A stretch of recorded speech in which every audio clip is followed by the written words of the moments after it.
Okay, Judy, any thoughts on working through the recession or possibly upcoming recession? Depends on who you ask, right? Um, that's a great question. The last recession that we had was 2008. So that was 14 years ago. And I did not notice much of a change in the quality or quantity of clients that I had at that time. So, I mean, always do the same thing you should be doing, which is making smart, sound financial decisions. Always be forward thinking. Never be afraid to invest in your business because you never know what kind of training or demos are going to bear fruit. I mean, just on a pure financial level, the stock markets have been a disaster lately. So I've been watching all of my retirement accounts go. Pew. So keep an eye out on how you're investing and what you're investing in. You know, interest rates are going up, so maybe IRAs um, with good interest rates are good. Though one thing I will say, Judy, about a way to work through the recession is that it's a major political talking point on both sides of the aisle. So getting into political voiceover is extremely lucrative right now, especially that the midterm elections are about 5 weeks away. So if you have a political demo, get it out there as much as possible and market it as much as possible. Mike says marketing is always good. Yes, marketing is always good. It's always an interesting thing to talk about. Do you have a specific marketing question that you'd like to ask? I mean, I can riff on it, obviously. Um, Marketing is one of those difficult moving targets. The goals change, the goalposts change. Um, One thing that I'm learning more and more as a voice actor who does a fair amount of direct marketing is that um, voice seekers are paying more attention and less attention to what you're doing on social media. Um, Cold calling. Okay, that's it. That's an interesting one to talk about. Um, COVID had a big effect on how we market ourselves and how our marketing is perceived. So, for example, cold calling. Um, I'll preface that by saying a lot of people come into the industry thinking they have to do, be, and have certain things to be effective. Cold calling is one of those things. Agents is one of those things. Being in SAG-AFTRA is one of those things. Um, I'm sure all of you, pick up your phone a lot less than you used to, right? People are far more inclined to just let a call go to voicemail these days. One for social anxiety, and another for there's just so many spam calls that are being made every single day that it's like unless you know exactly who the person is, you're not picking up the phone. And even if you do know who the person is, sometimes you don't pick up the phone. You let it go to voicemail because you're busy or you just don't have the battery power to talk to your mother-in-law or whatever it may be. Um, so cold calling is far less effective than it used to be, but it's far more effective if you actually get the right person on the right phone that's receptive to it. My professional opinion as the VO strategist is to focus on other forms of direct marketing because people are far less receptive to picking up the phone. Also, COVID wreaked havoc on offices.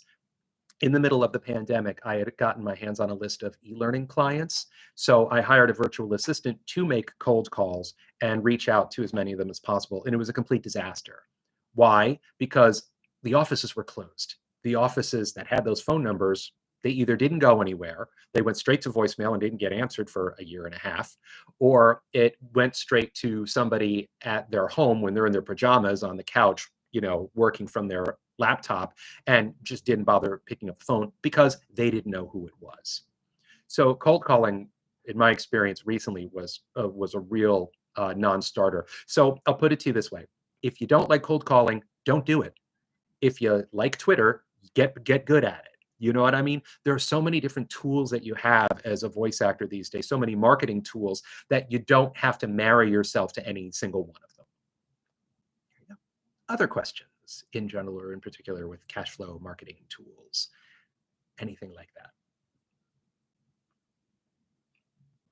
Have I stunned you all into silence? Okay. Can you talk about the structure or content of cold emails? Okay, that's a good question, Lori. Couple of rules. Number one, be brief. Be very, very concise. You don't need to have this 14 paragraph missive about, whatever. Number two, be professional. Keep it professional. It can be relaxed and casual, but it doesn't have to be to whom or who it may concern. Allow me to introduce myself. That's a turnoff for a lot of people. Um, Make sure that your emails don't have every sentence begin with the word I. I am a voice actor. I would like to do this. I would like to do this. I have this. I can do this. Because now you're making your email to them all about you. It's not all about you. It's all about them. But the most important thing is remember why you're emailing. Why are you doing a cold email? It's because you want to find out if you can have a working relationship with them. Okay. So what I do when I send my cold emails, I keep it very brief. Hey, my name is Tom. I found you this way. Oh, I really like that, whatever that I saw on your website or that thing that you did. Quick question. How do you cast your voice actors? Because you need to know, do they use agents? Do they use pay to play sites, or do they use direct marketing? Because those are the three portals that voice projects are cast. So if they say, oh, we only use agents, and you're not repped by one of those agents, then you can't have a relationship with them. So you can try to get on with one of those agents, and that's how you can make a connection with them. If they say, oh, we only use pay to play sites, great. Then either you're on the pay to play sites they use, or you're not. And if you're not, then you have to consider joining them. If they say it's only direct marketing, you say, great. Then you ask to send their demo. So again, keep it brief, avoid using the word I, and find out how they cast their voiceover projects. Avery asks, how does voiceover get you into anime? Ah, yes, anime. The genre that everybody who's ever seen a cartoon, specifically an anime cartoon, is trying to get into the business right now. Everybody and their cousin is trying to get into anime voiceover. That is the be all and end all for a massive amount of people who are trying to get into the voiceover industry. So, how does voiceover get you into anime? Well, if you're talking about if you want to do the stuff you see on TV, on Adult Swim, and major and stuff like that, there are there's actually very few avenues. One is geolocation. The majority of anime work is done in Dallas, Chicago, and a little bit of New York, or not Dallas, not Chicago, Dallas, LA, and a little bit of New York. There may be some in Chicago, but I'm not very familiar with that market. But even before that is you need training. You need hardcore training because right now there are thousands of people who are more talented than you that have spent more money on training and a demo and marketing than you right now. So the question is, what are you going to do about that? First, find out if you have any talent. Wanting to do something and being able to do something are not necessarily the same thing. So you need to find a good coach to make an assessment to find out if you have the potential to do voiceovers in general or anime in particular. There are a lot of great animation coaches out there: Everett Oliver, Anna Garduno, Dave Fenoy. There's a lot of fantastic ones out there. But they need to make an assessment and find out, do you even have the ability to do this at all? If you do, then you need training. Lots and lots and lots and lots and lots of training. And it will take a long time and it will cost a lot of money, frankly. But if this is what is important to you, then you need to invest in yourself and invest in your ability to be an effective storyteller in anime. Then you need to get a very good demo produced. This will cost you thousands of dollars to get a really, really good one, upwards of $2,000-3,000. Once you get that shiny demo in your hand, now you need to submit it to agents. And right now, it's very, very hard to get on an agency roster for the majority of people because when COVID hit, all the rosters turned over because everybody that could not or would not record from home and have phone patch got booted off the agency's rosters. And those people got replaced by people who could record from home and have phone patch technology. So once that turnover happened, which is about 2.5 years ago now, the rosters tightened up hardcore. So right now, if you want to get an agent, do your submissions, but just be realistic that there's an extremely long line, very, very long line of people that are trying to get on agents' rosters to do that sort of thing. Now, if you want to develop your skills, there are lots and lots of low to mid tier voiceover cartoon anime work that is to be had out there. There's a lot of it being done in Europe. There's a lot of it that's on pay-to-play sites. So those are great ways to develop your portfolio and develop your skills to get to the point where you have enough credentials and a referral. You need a referral. You need an introduction to get on a good agency roster. So that's also something that you need to develop, learn how to develop relationships. So you can get a proper introduction. So I hope that doesn't sound too pessimistic or daunting, but I try to do everything I can as the VO strategist to be as realistic about what's going on in the voiceover industry and what you need to do to be effective. Mike, a few people who cast voices offer weekly, monthly workouts where you record and send in. Could this be a good way to get added to a roster? Unless, of course, the takes suck. Well, yes, there is that. If you're not a good storyteller, you're not going to get on any rosters. But yes, there are weekly and monthly workouts. Tim Friedlander and Jay Preston have their VO weekly workout. That's a great one.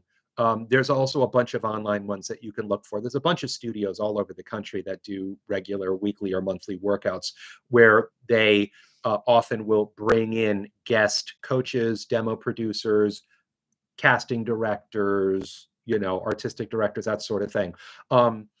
Doing that is great for a lot of reasons. One, it develops your skills. That's a big one, because to be an effective voice actor in the 21st century also means you need to audition a lot, 10 to 15 times a day for people starting in the voiceover industry, and expecting anywhere from a one out of 100 to 1 out of 150 auditions booking ratio. So it's tough. But the more that you can develop your audition skills, your techniques, different types of voices, genres, and subgenres is critical. Also, when you do those weekly and monthly workouts, you're developing relationships with people, with coaches, maybe even fellow voice actors if the workout is a public forum. Some of them are you record by yourself and then you save it and submit it, and then you get a written evaluation, or sometimes the guest director will record their evaluation of you, and then you can listen to that. But if there's relationships to be had, because you could do an amazing job and one of those casting directors or guest evaluators, critiquers like your stuff, who knows, that could turn into something. So absolutely. And remember, if nothing else, everybody, it's a write-off. Investing in your education, anything that you spend on developing your voiceover career, whether it's getting a microphone or taking a class or going to a conference or joining a pay-to-play site, those are all tax deductible. So at the very least, you are writing off these expenses. Unless, of course, the takes suck. That's funny, Mike. I mean, they say that many are called, few are chosen. I like to say many are called, few make the right choices. So there's that. Other questions, comments, war stories, snide remarks. Keep the snide remarks to a minimum, unless they're funny. It can happen. Yes, it can happen. Anybody else? Anything else anybody else would like to ask or share? See, it's not like with Facebook Messenger, you can see people typing. So I can't tell if people are furiously typing away. But if you tell me you're typing, then that gets rid of what you typed, and then you have to wait a minute before you can type it. So let's see what happens here. Anybody else? Have I stunned you all into silence? Have you learned everything you need to know about voiceovers? I certainly haven't. This can be a short introductory Ask Me Anything session. That is okay. The inaugural one, I had no expectations. I didn't know if anybody was going to show up, and I'm grateful that for those of you who are here. So, any questions? Anything anybody else wants to share before we wrap up?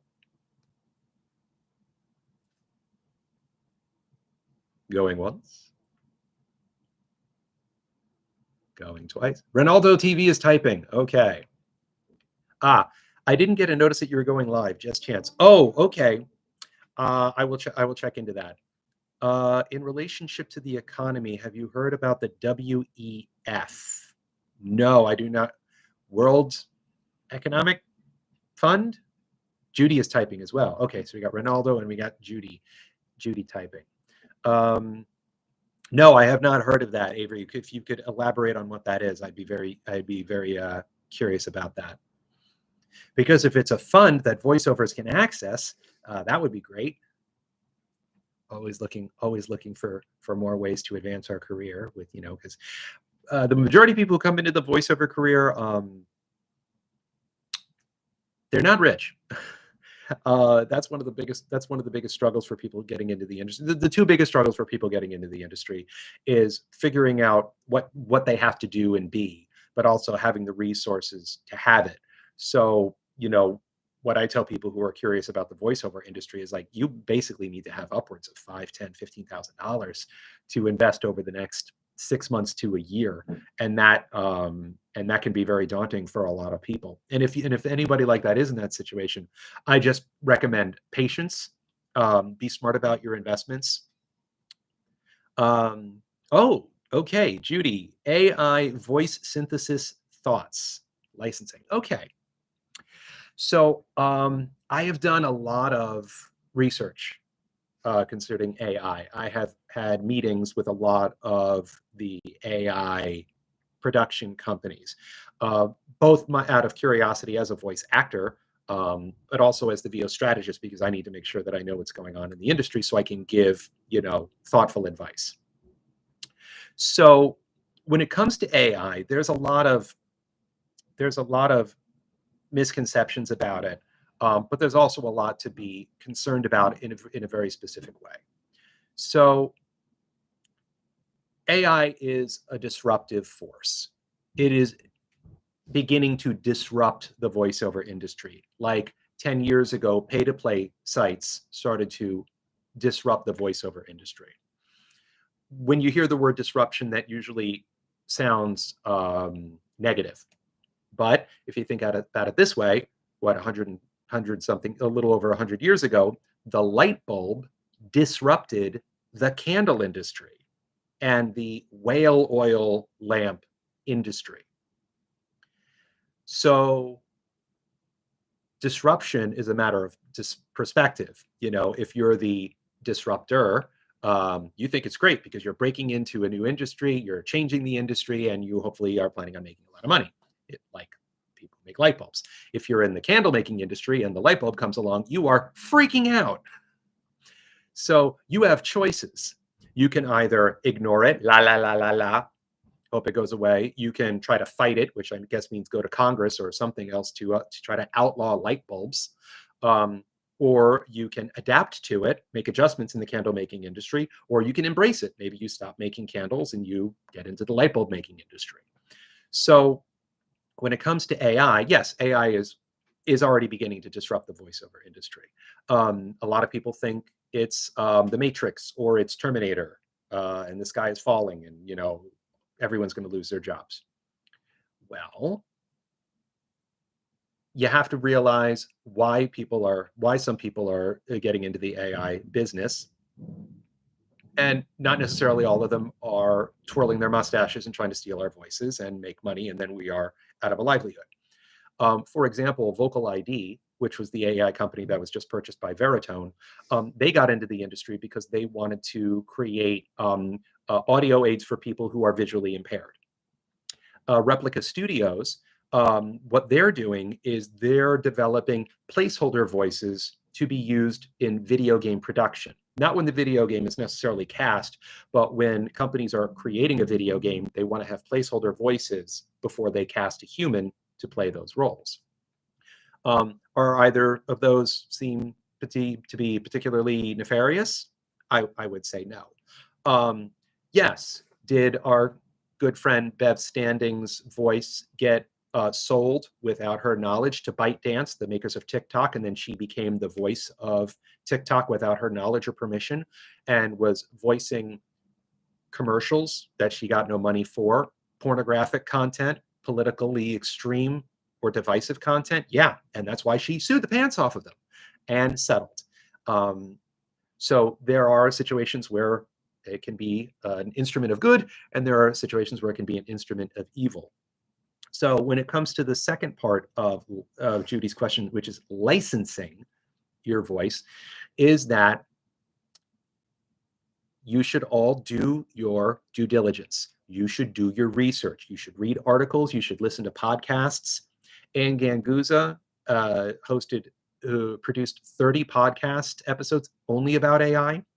And our friend Andy Arndt in her website, narrator.life, interviewed Anne Ganguza and asked her about what her discoveries were as a result of, doing all those podcasts and what they learned about it. And they gave a lot of really good, sound, objective advice.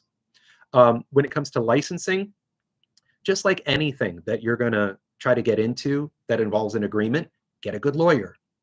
Our good friend Rob Siglampaglia has reviewed most of the major AI production companies' contracts because he has been paid by fellow voice actors to review these contracts and let them know if if they're good the way they are, if the contracts need to be modified, or if Rob tells you to run away, run as fast as you can. And some of them fall into each of those buckets. So if you are considering it, get a good lawyer, talk to Rob Siglampaglia, have a meeting, do your research, talk to other voice actors. Some of them have public rosters, some of them have private rosters. But yeah, it can be a part of your voiceover business model. I mean, also think of it this way. Your voice right now is as good as it's going to get. It may get better. You may get better technique-wise. I don't know how old any of you are, but there's going to come a point where your voice isn't going to sound as good as it used to just because you're just getting older. I mean, look what James Earl Jones just did. He's 91 years old. He just signed over the rights to his voice to Respeecher. Respeecher is a Ukrainian AI company. I had a meeting with their owner, very nice guy. They're the ones that did modified Mark Hamill's voice as Luke Skywalker in The Mandalorian and Boba Fett, and also did James Earl Jones's voice in Obi-Wan Kenobi. They did speech-to-speech technology, which you take an existing voice and you do things to it. And I'm sure they got a very large amount of money for it. I'm sure James Earl Jones is going to be getting a very tidy sum every time his voice is used for another Star Wars production of some sort. So read the fine print, get a good lawyer. It's worth every penny to have them review the contract. But my point is that, James Earl Jones just he just sounds too old to do it. If you listen to his voice in Rogue One when he was 85 years old, and you listen to him in Obi-Wan in 90, where he was 91 just a few months ago, he sounds much better in the Obi-Wan Kenobi series because they used Respeecher to modulate and modify his voice. So he sounded like, the 1977 Darth Vader. You know what I mean? But yeah, do your research, ask questions, read articles, talk to people like me, the VO strategist. I can give you, and there's more advice to give. I just want to make sure I have time for all the other questions. Ronaldo, so I've read that there are a certain number of cold emails you should send daily. I've been sending between 5 to 10 daily to try and connect with production houses, e-learning, et cetera. Any advice? I mean, you could send 500 a day, but if they're not phrased properly and if they're not sent to the right people, it won't matter. Or you could send one email a day. And if it's phrased properly and it's sent to the right people and they are looking to expand their roster, then that's all you need. I think the point is with a recommended number is that this is a numbers game when it comes to cold calls, cold emails, and auditions, is that you want to put out as many of them out there as possible, just, to increase your percentages of getting a return on your investment of putting yourself out there. Outbound marketing we're talking about. Cold calls, cold emails are forms of outbound marketing, going to people and saying, hey, I exist. Eventually, you should give me money to say stuff out loud if a project comes along. You know what I mean? The question is, I'll put it to you this way, if you are doing nothing but sending out cold calls, sending out emails, and auditioning and praying, and then just waiting for the phone to ring, that is not a good investment. You need to be doing a lot of other things, inbound marketing techniques. I mean, there's a whole lot of other things that you can be doing. So if your emails are good, expect with your cold emails and your cold calls, if you're getting 6, 7, 8% a positive return, as in they acknowledge you, they say, hey, good stuff. They say, yes, we'll keep you on file. You're doing good. You're doing good. Avery says, World Economic Forum, the leader is Klaus Schwab. I'm currently reading his book, Stakeholder Capitalism, and you're also a pre-accredited investor too. His book is called Stakeholder Capitalism. Oh, I've never heard of that. I will definitely check that out. Thank you for the suggestion. Cool. Other questions, comments, thoughts, snide remarks, war stories, anything anybody else wants to share. Some of you I know, and some of you I haven't. Oh, you're at about 5 to 7%, Ronaldo? Okay, then you're doing pretty good. That is a pretty good number for that. I mean, think about it. The Super Bowl. Super Bowl, it cost, what, $6.5 million for a 30-second ad, and it put 200 million eyeballs on that ad. But how many of them, as a result of that, ran out to the store and bought some Bud Light or a bag of Doritos or went out and bought a brand new car? Well, no, they don't expect that's what's going to happen. It's about keeping top of mind and stuff like that. But seriously, in this fragmented viewership, how effective is a Super Bowl ad these days? I don't know. What I like to do is try to develop relationships with clients so I don't have to audition. I mean, yes, I audition every day. I audition through my managers. I audition through pay-to-play sites. I audition through emails that I get through clients I have a direct marketing relationship with. And, and also I have other clients that email me in the morning. I mean, this morning I got 2 emails. I got a bunch of emails, but 2 of them were like, here's another video for you.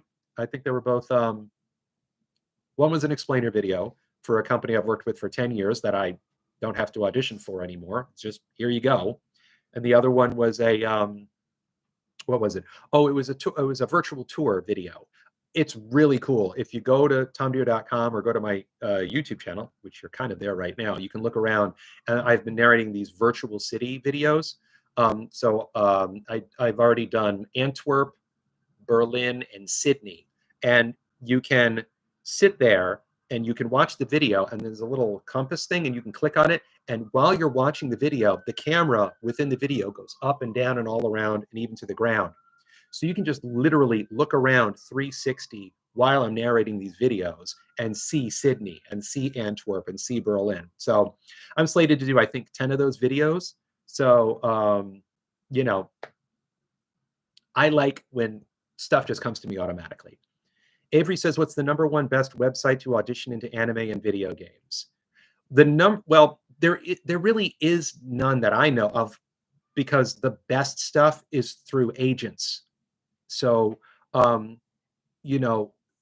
there are a lot of them on pay-to-play sites. Voices.com and Voice123 has a lot of video game opportunities out there. So I would say that's your direct one. Those are the ones that probably have the most of them, that you have the easiest access to. Mike says, as far as social media, would you say that content doesn't matter as much as a presence? Every post doesn't have to be VO related. Oh, Mike, I would say that you absolutely have to make sure that not all of your stuff is VO related. Actually, I think the majority of your content should not be VO related. Because if every social media post you have is about promoting yourself, that's a huge turnoff. Also, when you are doing nothing but posting, and you're using all the keywords, voiceover, voice talent, voice acting, and all that stuff, you're not going to get far, because all of those search terms, hundreds and thousands of dollars are being spent on having those search terms have voices.com and Fiverr and other places come up before you. And you're never going to outspend those companies when it comes to search engine optimization. So no, I wouldn't make everything. Also, think about it. You're on LinkedIn, you're on Facebook, you're on Instagram and Twitter. The vast majority of your voiceover related social media content is only going to be seen by other voice actors. Voice seekers are paying virtually no attention to anything that you're doing on social media. You want to know why? It's because they are doing everything to get people that want videos made to be liking, engaging, and sharing their social media content. They're not paying attention to us. They're trying to get people to pay attention to them so they can make more videos. You know what I mean? Also, think of it this way. What percentage of any project that they're doing voiceover related? If this is a project that they're producing, a video, what percentage of it is voiceover related? 2%, 3%, 5%? That means 95% of the projects that they're working on have nothing to do with voiceover. So, manage your expectations severely when it comes to anything that you do on social media, because the vast majority of voice seekers are going to be paying absolutely no attention to it. What are they paying attention to? Let's say you do that cold call and you do that cold email and you do get their attention. What's the very first thing they do? They're going to go look at you online. And most likely, well, they're going to look at your website if you have one, and you'd better have one as a voice actor. And they're going to look at your social media presence. Are they looking to see all the wonderful voiceover work that you've done? No, they're looking to see if you're a maniac, or if you're a political extremist, or if you're someone who bashes clients, or if you're an NDA violator. That's the stuff they're really looking at when they're vetting you. They're trying to see if you're going to cause potential political, legal, or PR problems for their company. Okay. So yes, they're checking you out, but they're mostly checking you out for that. Yes, they're going to click on your demos and, a YouTube video, or if you have a blog, maybe they'll take a glance at it. But mostly it's more to make sure that you're not a psychopath. Ronaldo says, right, funny enough, most of my clients have come from people who found my work online or through people who knew me personally and recommended me. See, that's the thing. A lot of the steadiest work that I've gotten in the 25 years that I've been doing voiceover work has been as a result of fellow voice actors recommending me. One thing that a lot of people don't realize about the voiceover industry is that this is not American Idol. This is not Survivor. This is not a chorus line. This is not a contest. I truly believe, and I have experienced for a very long time, that there is no competition in the voiceover industry. There is plenty of work for everybody that knows what they're doing. The question is, do you know what you're doing? And the vast majority of people that are entering the voiceover industry have absolutely no idea what they're doing. So that's just something to keep in mind. That relationships, and it's not about connections. Oh, you got to know somebody to get around in this business. It's not about that. It's about being a good human and collecting good humans. That's really what it's about. Someone far smarter than I said, when it comes to marketing and connections, it's not who you know, it's who knows you. Right? Because nobody's going to care about your voiceover business as much as you are. And unless your mom's a casting director, you are, you're on your own. So it's up to you to navigate the industry and learn how to, be a good human and not treat people like cash registers that you're trying to pry open. Okay. Because this is also something someone's far smarter than I, is everybody has fresh batteries in their BS detectors. They can smell desperation, and they can smell if all that you're looking for is a transactional relationship. People, the voice seekers, they desperately need great voice actors, great storytellers, but they also need people that work fast, charge decent rates, and aren't a pain in the butt. So, and take what I just said and replace voice actor with the word plumber, or a dentist, or lawyer, or a roofer. You know what I mean? We all want the same thing, which is we want to work with people that will make our lives easier and validate that our money is well spent. Ronaldo, it's not who you know, but you heard that at a conference this summer. It may have been One Voice, the One Voice conference in Dallas. That may have been where I heard it, and I'd love to be able to attribute the right person, but I did not come up with that. I wish I did. But yeah, it does come to relationships, but it comes to developing relationships. So I do cost benefit analysis of my voiceover business every year. And for the past going on 11 years, 50%, half of the voiceover work that I get can ultimately be traced back to a fellow voice actor saying, hey, so-and-so, you should work with Tom. Or, hey, Tom, let me tell you about so-and-so. you guys would be a good fit, or hey, there's a project that's come along that I think you would be right for. 50%. 50%. Okay. And only about 5% of my work comes from agents. So what does that tell me? It tells me, at least the way my voiceover business is constituted, which is, mostly non-broadcast, e-learning, explainer, corporate, medical, that sort of thing. It's not about getting discovered and someone's going to make me a star. You know what I mean? Because that's just not happening. Because that's just not how it works anymore. You know where that happens? American Idol or The Voice, or all those shows, which are competition shows. They're designed to create this illusion that if you're not a star, that you're a loser. You know what I mean? And in these other competition shows where you have to be a horrible human being and stomp on people to get through in life. I find those things so horribly culturally damaging. And it also creates this really ridiculous misconception about the voiceover industry. Because I'll also tell you, I was a theater major. I tried to work in TV and film and theater. And then when I got into voiceovers, everybody is so nice. The nicest people are in voiceover, most giving. I mean, in my experience, trying to pursue TV and film in theater, the majority of fellow actors operate from a position of scarcity. Whereas in the voiceover industry, the majority of the voice actors that I have, gotten to know operate from a position of abundance.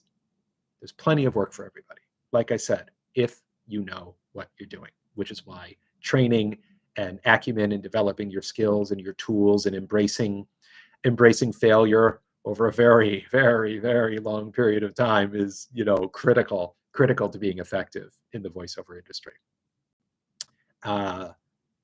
Ronaldo says, right, it's about the relationships. Avery asks, have you ever met the voice actors of the characters Goku and Vegeta?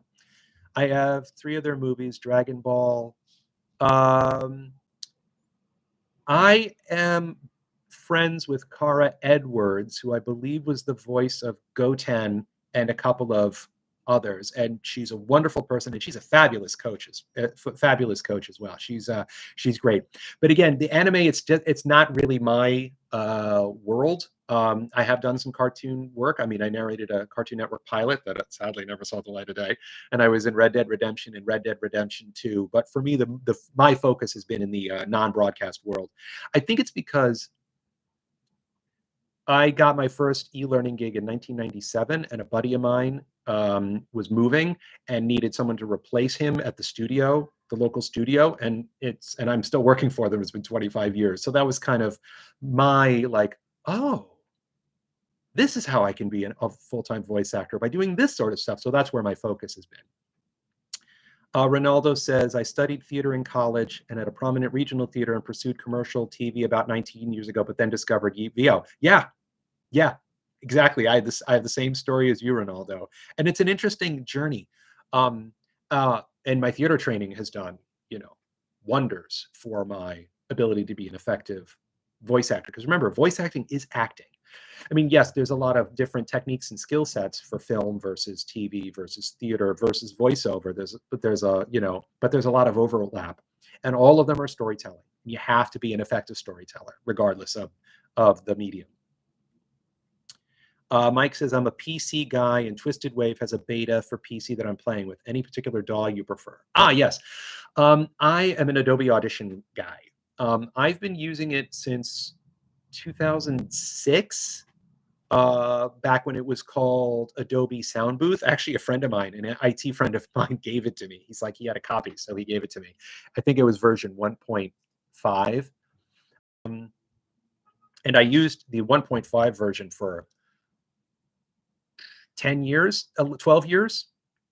And then I saw this subscription version of Adobe Audition where you pay every year as opposed to buy it once. And at first I'd scoffed at that, because I'm like, why should I spend this money to buy something more than once?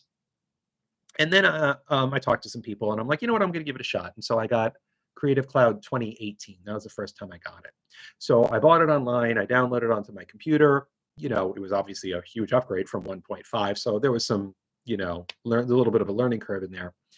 But one thing I noticed a couple of things. Well, number one was I haven't had to do a patch, bug, upgrade, whatever again. Since it's all online, it just does it. It does it for you. The other thing that was interesting was that about a year later, I'm on my computer and I'm looking around and I clicked on I'm a PC Windows guy, and I clicked on the Windows thing and I saw Adobe Audition Creative Cloud 2018, and right under it, Adobe Audition Creative Cloud 2019. And I'm like, I didn't do that. It just downloaded it. And I'm like, oh. So I deleted 2018. I clicked on 2019. It had already loaded in all of my presets, and I just kept on going. So the moral of the story is I've got laundry to do. If I can purchase something like that, that's subscription-based, that does all the bugs, all the patches, all the upgrades, downloads all the new software, and I don't have to do anything or think about it, it's worth every penny. It's worth every penny, because my time is worth more than my money. Your time is worth more than your money. And having as much battery power in your brain to focus on being a good storyteller and then good human and collect good humans, so I don't have to worry about nonsense like DAWs and upgrades and bugs and patches and fixes, it's worth every single penny. So yes, I love Adobe Audition. I'm actually getting better at punch and roll. I've actually been working on getting better at punch and roll because I've been doing some long form stuff, and most of my stuff is like explainer videos. It's like 90 seconds, so I don't need to do that. And most of the time when I have an e-learning gig, I'm here in New York City. I just go to one of the studios a few blocks away, and I just go and be a voice actor, and then come back and then keep auditioning and doing explainer videos and stuff. So yeah, the punch and roll showed up maybe a year and a half ago, and I've just literally just this past couple of weeks I've been working on getting better at it. I've already got the hang of it, so I'm feeling pretty good about it. Cool. All right. Wow, it's already been 45 minutes. Holy cow, that's great. All right, let's take a couple more questions, and then I want to ask you guys some questions. So, any other questions before I want to ask you guys some stuff? We're good? Okay. Okay, so being that this is my first one, and thank you so much for being part of my first Ask Me Anything session, I really appreciate that. I want to know, what do you folks want to talk about? I mean, you asked great questions about anime and about marketing and about DAWs and AI and stuff like that, and those are great. So I assume that stuff is on your mind. But for future conversations, what do you want to talk about? What subjects are the most pressing, confusing for you? I'm also asking because I'm a blogger. I've been blogging for 14 years. The VO Strategist blog and the Not Silent blog. The Not Silent blog is for voice seekers. The VO Strategist blog is for you guys. So I'm always looking for subjects to talk about that are relevant in the voiceover industry. So you tell me, what do you want to talk about? What are the subjects that are the most pressing for you? What would you like me to blog about? Also, what workshops subjects would you like me to talk about?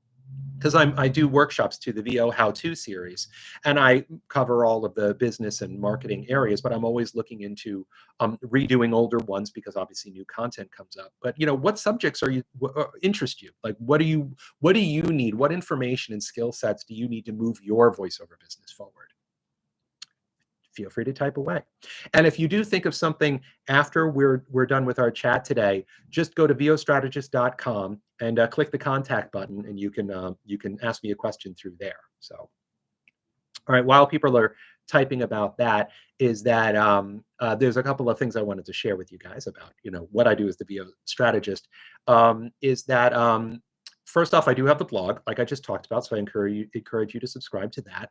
I also have a video series, the VO How-To video series, where I have basically recorded a bunch of videos about a whole bunch of different subjects. You can go to the VO Strategist shop, and if you buy 3 or more videos and you use the Get More coupon code, all caps Get More, you get 20% off. Oh, here's some questions. Great topics include pay-to-play sites, negotiating rates, recommended techniques in the booth for best performances. Okay, good. Judy says, Strategies for follow-ups, email, calls, messages, how often, how many times. Okay, that's all good stuff. Okay, I will totally take that in mind. I have talked about pay-to-play sites. One of my VO how-to videos is about that, which I recorded in over the summer. So that one's pretty fresh. Actually, Ronaldo, just last month, I produced a video called Know Your Worth, which is all about negotiating rates. That's also at the VO Strategist shop, available for purchase. That one's very brand new. Recommended techniques in the booth for best performances. I don't focus much on performance aspects because I let the genre coaches handle that sort of stuff. But what I do talk about when it talks about being in the booth is booth etiquette. I have covered that subject before. That is actually also in the VO Strategist shop. It's called Mastering Project Management. I give a lot of advice on what to do from the moment that the email for the audition gets to your inbox to the moment that the check clears and everything in between. That's project management. That's one of the most important, if not the most important skill you need to have as a voice actor, beyond your genre training. The middle part of it is about what to do when you're actually at the recording session, whether you're by yourself or you're at home and they're directing you via phone patch, or whether you're actually going to a studio. So that stuff I have covered already, but it's always worth revisiting. And like I said, Judy said strategies for follow-ups, email, calls, messages. How often? Okay. Actually, Judy, this past Friday, I produced a video called Turning Clients from Leads into Loyal Fans. And one of the things I do talk about is marketing strategies in that, for that sort of thing. Also, the marketing your demo video, the direct marketing video, and the building your marketing campaign video also cover that subject as well. Okay. Anybody else? Any other questions anybody wants to share? Anything that you would want me to talk about in future video chat sessions or blogs or workshops or videos to be produced? Anything else? Can anybody think of before we wrap up? Going once. Going twice. Okay, well, we're going to wrap it up right there. Everybody, thank you so much for coming to my very first one. You're very, very welcome, Ronaldo. Thank you so much for coming, everybody. I believe this YouTube video will be archived and it will be on the YouTube channel. Oh, I also, please subscribe to my YouTube channel.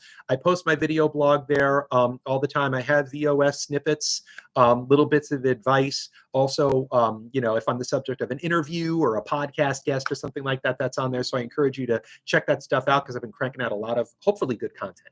And again, go to vostrategist.com. Please review of various conferences. Oh, that's a good one, Judy.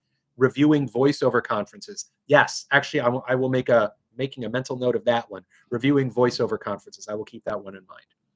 All right, everybody. Thank you so much for coming. I will be trying to do this every other month.